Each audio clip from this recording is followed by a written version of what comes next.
Al-Quran surat Yasin itu petunjuk bagi orang-orang yang hidup hatinya agar mendapatkan petunjuk yang datangnya dari Allah itu hendaklah kita wajib membacanya.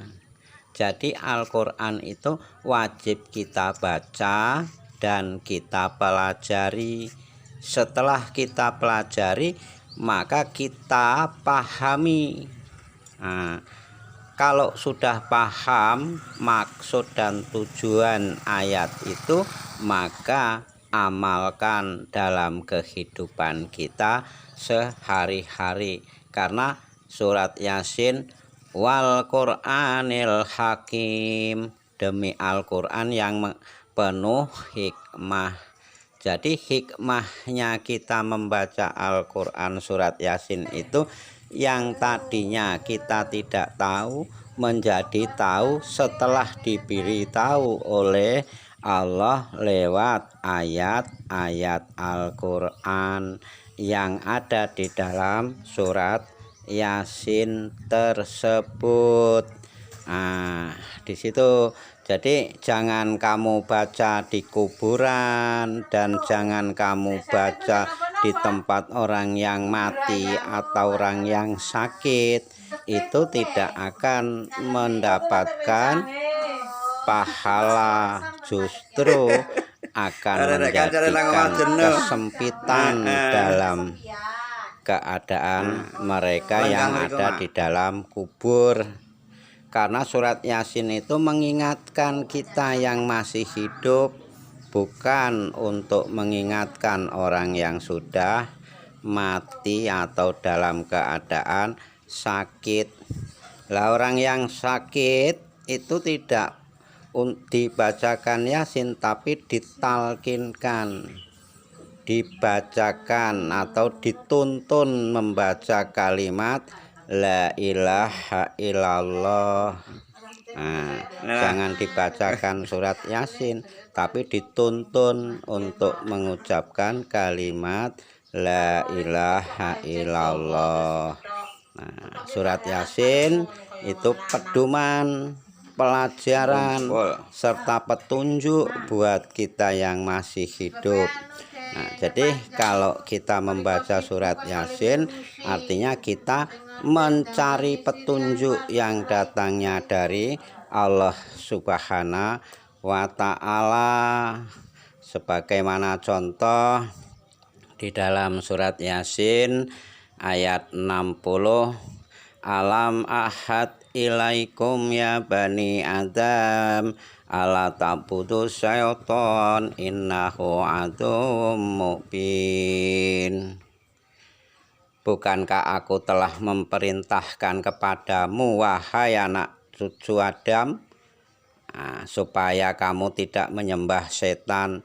Sesungguhnya setan itu adalah musuh yang nyata bagi kamu. Dengan kita membaca ayat ini maka kita mendapat petunjuk bahwa setan itu musuh yang nyata bagi kita, yang sehingga kita jangan mengikuti langkah-langkah setan atau perbuatan setan.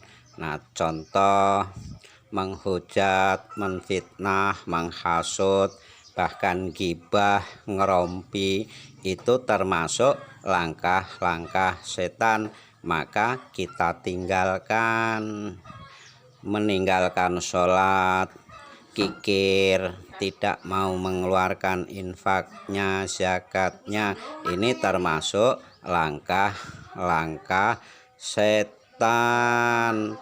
Maka wa anibuduni hadza siratum mustaqim, dan hendaklah kamu menyembahku, inilah jalan yang lurus. Maka sembahlah Allah, yaitu dengan mendekatkan diri kepada Allah dengan melaksanakan sholat, terus kemudian berzikir, bertasbih, dan berkorban, yaitu mengeluarkan sebagian rezeki yang Allah berikan kepada kita.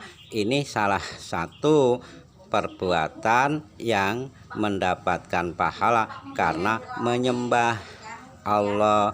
Kata menyembah artinya patuh, tunduk, mengikuti apa yang Allah perintahkan kepada kita. Walaqad adola minkum jibilan kasiron afalam takunu takilun. Sesungguhnya syaitan itu telah menyesatkan sebagian besar di antaramu, maka apakah kamu tidak memikirkan? Jadi apakah kamu tidak memikirkan bahwa banyak kalangan kita yang sudah disesatkan oleh setan karena perselingkuhan, karena perselisihan, karena ucapan, perbuatan, bahkan kemaksiatan, menjalimi diri sendiri, dan lain sebagainya. Nah, orang-orang yang melakukan korupsi, kolusi, nepotisme itu pun juga termasuk orang yang sudah disesatkan oleh setan karena mengira bahwa harta yang ia dapat dari hasil korupsi itu dapat membahagiakannya, padahal justru itu akan menambahkan beban siksaan nanti di hadapan Allah di akhirat sana, di neraka jahanam. Jadi setelah kita membaca Yasin, maka kita mendapat petunjuknya.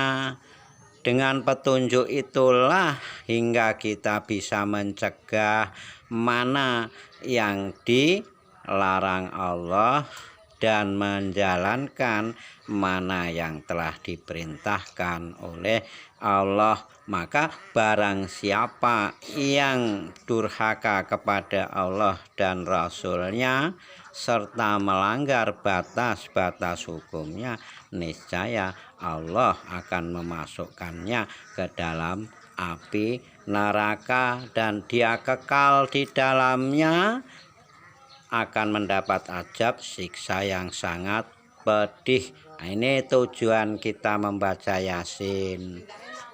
Jadi membaca Yasin itu untuk mengetahui petunjuk yang datangnya dari Allah untuk kita lakukan, kita laksanakan supaya kita mendapatkan pertolongan Allah dalam hidupnya, baik di dunia ini maupun di akhiratnya nanti. Selamat mendapat pahala surga, tidak mendapat azabnya.